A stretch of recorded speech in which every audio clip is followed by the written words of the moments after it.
Hola a todos, ¿cómo andan? Mi nombre es Federico Villalba, soy kinesiólogo y junto con mis compañeros Ignacio Roca, médico hepatólogo, y José Luis Escapelato, médico terapista, vamos a presentarles el trabajo final de la materia Introducción al Análisis Multivariado, una materia que forma parte de la carrera de especialización en Estadística para Ciencias de la Salud de la Universidad de Buenos Aires y que está a cargo del doctor Andrés Farral.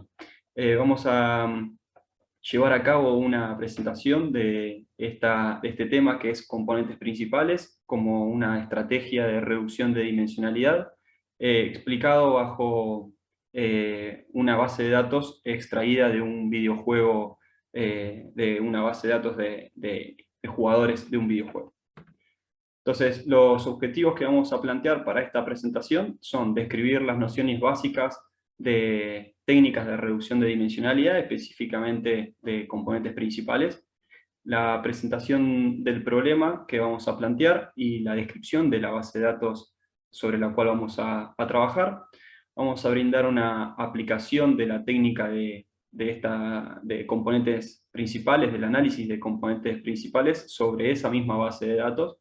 Y por último vamos a visualizar de manera gráfica todos los análisis arrojados por el software estadístico que vamos a utilizar a través de dicho análisis. Como nociones básicas de técnicas de reducción de dimensionalidad, podemos mencionar que es un método estadístico que permite simplificar la complejidad de los espacios muestrales grandes con muchas dimensiones o con dimensiones que por ahí son difíciles de explicar dado su cantidad y complejidad, conservando la mayor información posible de esos espacios muestrales. A modo de ejemplo, si tenemos una muestra con una cantidad n de individuos y cada individuo presenta una cantidad p de variables, el espacio muestral de esa condición es p dimensiones, ¿sí? Es la misma cantidad de variables, es el valor de las dimensiones o la cantidad de dimensiones que tiene ese espacio. En el caso del análisis de componentes principales, es una técnica exploratoria que nos permite encontrar un número de factores subyacentes, que lo vamos a mencionar como un valor z, que explican en gran medida lo mismo que explican las p variables originales del espacio muestral. Siempre en este tipo de análisis lo que vamos a intentar es que la cantidad de dimensiones posteriores al análisis sean menores a la cantidad inicial de variables. De esa forma, obtendremos con menor cantidad de variables la mayor cantidad de información posible extraída de esas p variables. Dicho de otra manera, dado que antes se necesitan p valores para caracterizar a cada individuo, ahora nos alcanza con menos cantidad de valores, es decir, con z valores. Cada una de estas z variables nuevas que vamos a obtener recibe el nombre de componente principal. Como presentación del problema, vamos a explorar una base de datos extraída de un videojuego, en este caso el FIFA 22. Es un videojuego que tiene muchos años, que cada año va extrayendo nuevos datos y nuevos jugadores, y los va puntuando de distintas maneras, ¿sí? Esos nuevos jugadores van a ir formando a través de ciertas variables, ciertas características o atributos.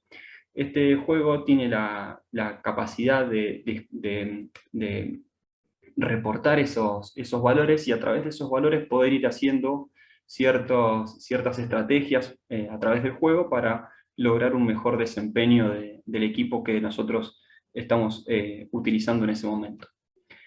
Estas son algunas de los ejemplos de estas cantidades de variables, y vamos a tomar como ejemplo a Messi, y vamos a decir que tiene 7 variables en grandes rasgos. En realidad el juego tiene muchísimas variables más, pero nosotros nos vamos a quedar con estas 7 que son las principales y que son las más fáciles de detectar o de interpretar.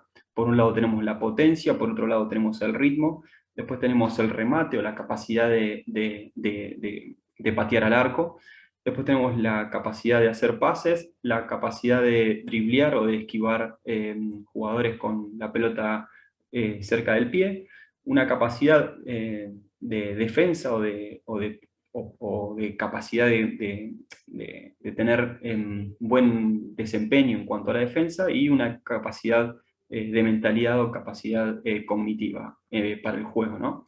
La suma de estos atributos van a hacer que los jugadores se posicionen por encima o por debajo de sus compañeros y de sus contrincantes y así formar una lista ordenada desde el mejor jugador, el que tenga mayor cantidad de puntaje, y o sea, el mejor jugador ofensivo y el mejor jugador defensivo en cuanto a los puntajes que va obteniendo cada uno de sus atributos.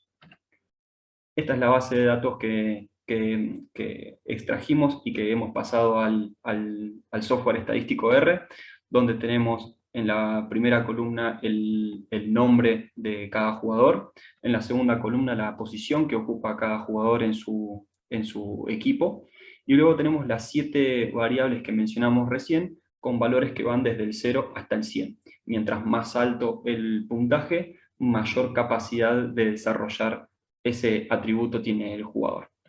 Entonces, ahora lo que vamos a hacer es, vamos a ir hacia el R, vamos a cargar una base de datos, que es la base de datos que extrajimos desde una página de internet, en la cual obtenemos todos los datos que mencionamos recién de todos los atributos, y vamos a ir haciendo un análisis en función de esos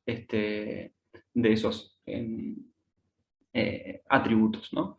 Entonces, como primera medida, vamos a hacer una limpieza de la base de datos, ¿sí? Vamos a explorar la base de datos, que es la que vimos recién en la filmina, en la presentación.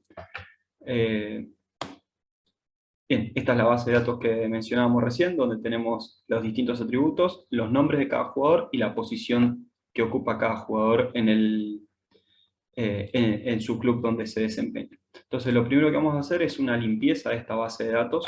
Primero vamos a chequear la presencia de jugadores duplicados. Nos arroja un valor de 1094 jugadores duplicados, los cuales vamos a eliminar de la tabla y nos vamos a asegurar de que no quede ningún jugador duplicado. Luego vamos a colocar cada nombre de jugador como el nombre de la columna, perdón, de la fila. La vamos a sacar de la columna y la vamos a poner en el nombre de cada fila. Y vamos a armar un data frame utilizando esos datos.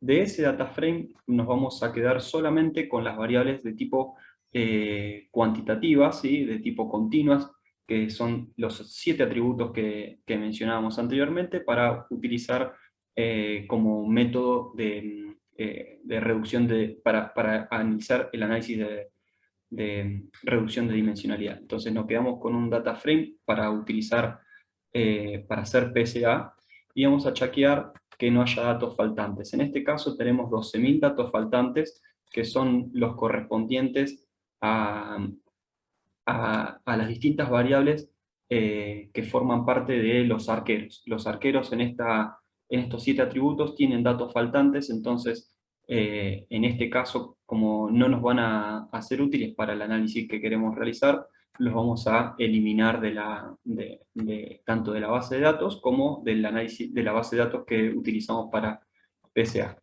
En síntesis, corroboramos que no haya datos faltantes y nos quedamos con ese data frame armado. Entonces, lo primero que vamos a hacer es correr esta función que tenemos de CorePlot, una función que se utiliza para explorar la base de datos y para ver si potencialmente tienen correlación entre cada una de las variables. Entonces nos arroja un gráfico en el cual tenemos que los colores más azules oscuros, ¿sí?, se correlacionan de forma positiva entre sí. Los colores rojos y rojos más oscuros se correlacionan de forma negativa entre sí, y la forma de la figura tiene que ver con, mientras más ovoideo es la esfera, más correlación tienen entre sí. En este caso podemos ver que la variable pase y la variable dribbling está muy correlacionada entre sí de forma positiva, y por otro lado, la variable defensa y la variable remate está correlacionada negativamente, pero no tan fuertemente entre sí.